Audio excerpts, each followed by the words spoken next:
Olá, tudo bem com vocês? Essa é uma sequência de videoaulas sobre o Framework de Gerenciamento de Projetos Scrum. E o que nós vamos estudar? Vamos apresentar uma visão geral do Scrum, falar dos papéis, detalhar aquilo que se chama de pre-game e que resulta na criação do backlog de produto com as suas histórias. E finalmente vamos falar do sprint, o planejamento, sua execução e o fechamento. E nessa primeira videoaula, vamos apresentar então uma visão geral. O desenvolvimento de software pode ser feito uma analogia com uma corrida baseada em revezamento, uma vez que, segundo o modelo cascata, que foi adotado durante muito tempo, a gente tem vários estágios e a gente tem que terminar um estágio para iniciar o próximo estágio. E aqui a gente tem então um exemplo de uma corrida que funciona super bem. Mas na real, o que a gente vê como defeito do modelo cascata é justamente esse. Alguma coisa acontece que vai atrasar um determinado estágio, comprometendo o andamento dos próximos estágios. Scrum é uma das formas de colocar a bola em jogo no rugby. E a estratégia de jogar rugby, ao contrário do futebol, para aqueles que não estão familiarizados, é que não se pode jamais passar a bola para a frente para o colega marcar um gol. A bola só pode ser passada para o lado ou a bola pode ser passada para trás, de tal forma que o time avança como unidade se ele quiser vencer e marcar pontos. Então, o Scrum ele é inspirado no trabalho do Takeuchi Nonaka, né, com o novo jogo do desenvolvimento de produtos, que contrapõe, então, essa abordagem revezamento com uma abordagem rugby. Ele diz que a abordagem revezamento pode conflitar com justamente os objetivos de velocidade máxima e de flexibilidade, quando a gente delega a cada uma das partes fazer o seu melhor, sem pensar no todo. E o que eles advogam, então, é uma abordagem mais holística, que eles aproximam com o jogo de rugby, onde o time tenta avançar dentro de uma distância como sendo uma unidade. Eles vão passar a bola para o lado, ou eles vão passar a bola para trás e todo mundo vai avançar. E que isso serviria, então, aos requisitos competitivos do dia de hoje. O Scrum, então, ele é um framework de gestão de projeto, ele não prescreve técnicas de engenharia, ele foca no comportamento das pessoas e como tem que ser o ambiente do trabalho e a relação com os clientes. Ele foca no valor agregado do produto que vai sendo construído no menor tempo possível e que flexibiliza mudanças. Ele é orientado a resultados de tal forma que se entregue algo potencialmente operacional que permita a um conjunto de stakeholders de avaliar o quanto aquilo está alinhado com aquilo que se define como critério de sucesso, e ele é baseado em compromisso. O cliente vai dizer a todo momento o que é prioridade e o time se organiza para definir a melhor forma de entregar isso aí no menor tempo possível, com o maior valor possível. Mas ela faz isso dando poder ao time. Esse desenho mostra o framework de Scrum e nós vamos vê-los depois em detalhe, mas aqui uma visão geral para aqueles que não conhecem. Aqui nós temos os comprometidos. Nós temos o dono do produto representando o negócio, também chamado de Product Owner.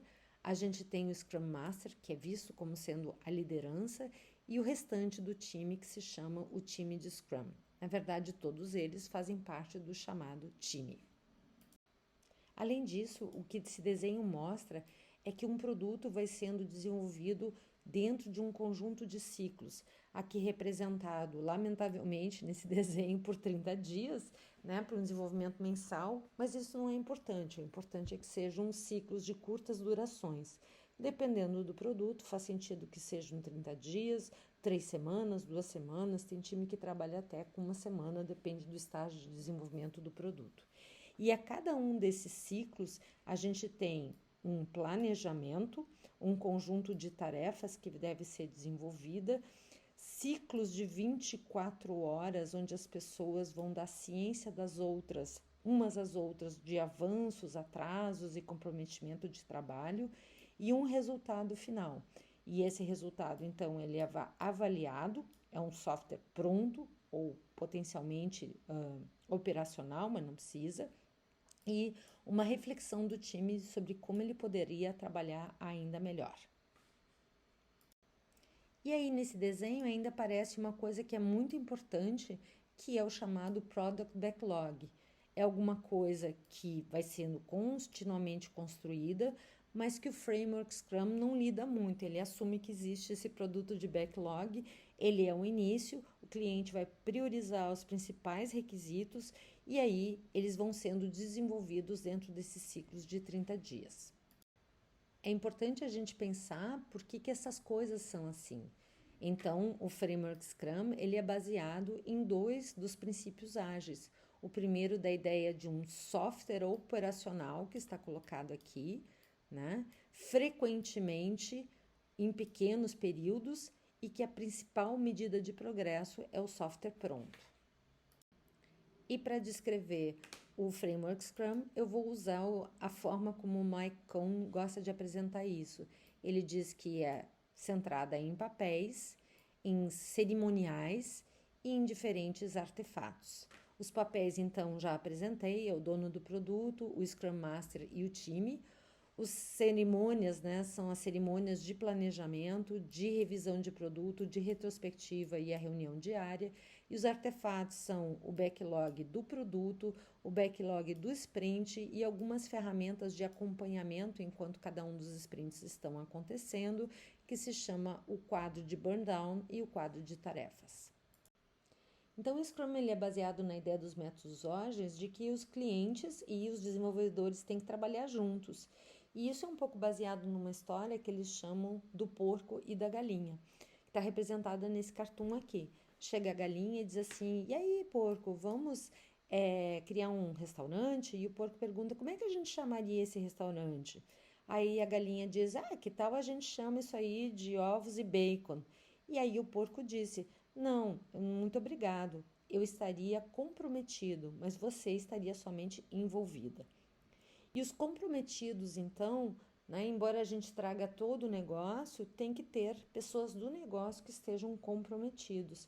E esse comprometido é a ideia de que existe algum representante do negócio, que é o dono do produto, que ele está, então, fazendo parte do time. E a gente tem outros stakeholders, e é ele que tem que fazer a ponte entre esses stakeholders, identificar todas as partes do negócio para que se saiba sobre prioridades e que se saiba sobre valor. Além disso, a gente tem essa liderança que eu já comentei com vocês, né, do time, e a gente tem o restante do time.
Os requisitos dentro do Scrum, assim como em outros métodos ágeis, eles são representados por histórias.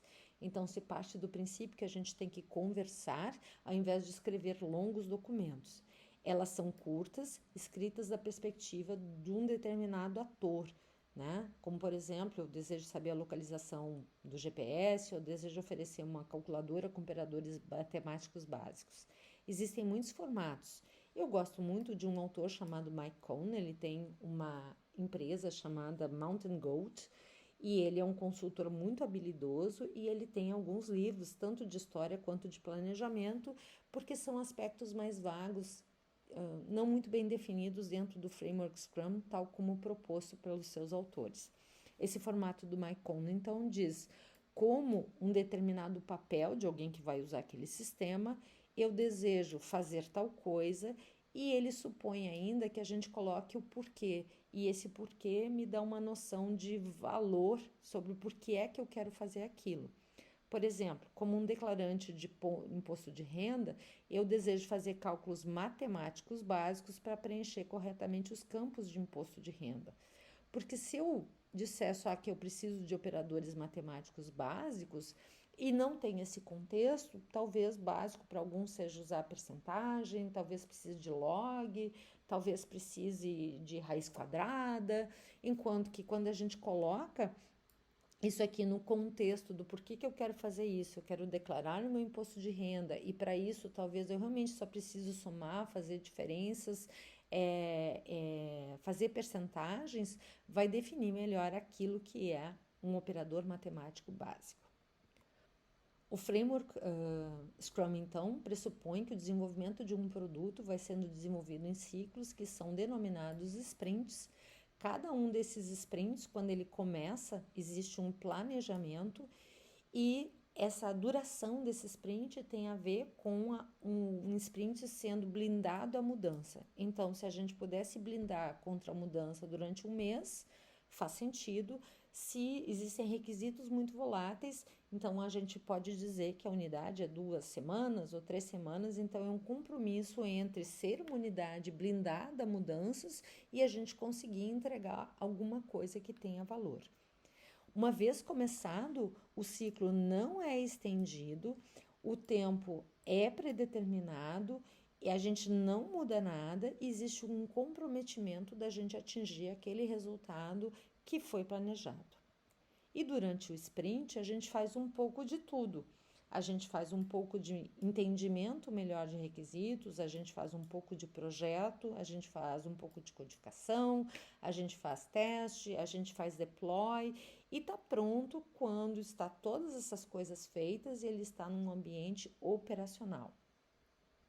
De tal forma que cada um dos incrementos seja visto como alguma coisa em que eu perceba o valor do ponto de vista externo.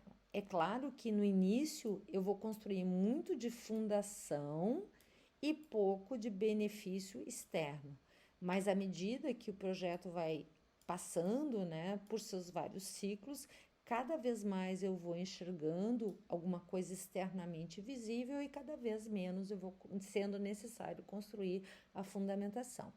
Mas então, em cada um desses sprints, a gente tem que colocar alguma coisa externamente visível e alguma coisa de fundamentação. E ele sempre é muito baseado em feedback. Então, a gente tem 2 tipos de feedback, um para mostrar ao negócio como é que o produto está ganhando forma e evoluindo através de desenvolvimento incremental, e aí a gente pode chamar os comprometidos e os envolvidos para discutir os novos rumos, ratificar aquilo que foi feito, ratificar aquilo que vai ser feito no próximo sprint ou alguma mudança, ao mesmo tempo que o time também reflete sobre como ele pode ser melhor no próximo ciclo. Na próxima videoaula, vamos então falar dos papéis.